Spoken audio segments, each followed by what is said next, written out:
पहले पाठ के अंत में आपने देखा कि दरवाजे की घंटी बजी, संस्कारक दरवाजा खोलने जाता है। अब लोबाई के पास आई औरत असल में अन्ना की मां थी। वह अपनी बेटी को आखिरी बार देखना चाहती थी। जब उसने अन्ना को शांत भाव से शवगृह की मेज पर लेटे देखा तो उसकी आंखों से दुख के आंसू निकल पड़े। अंतिम संस्कार शुक्रवार को तय किया गया था।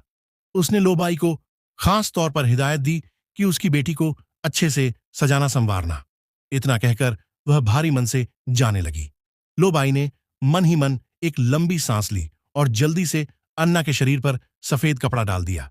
तभी मां अचानक पीछे मुड़ गई। रात होते होते अन्ना की चेतना धीरे धीरे लौट आई। वह शवगृह की मेज से उठकर बैठ गई।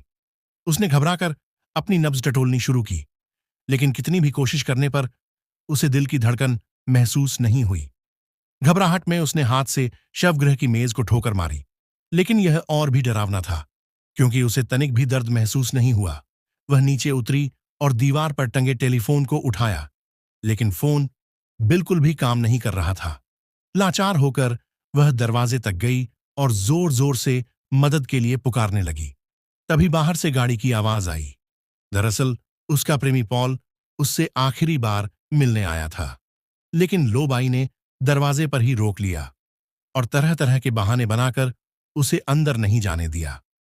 अन्ना को हल्की सी अपने प्रेमी की आवाज सुनाई दी, मगर चाहे जितना भी वह चिल्लाती रही, उसकी आवाज तक किसी तक नहीं पहुंच पाई।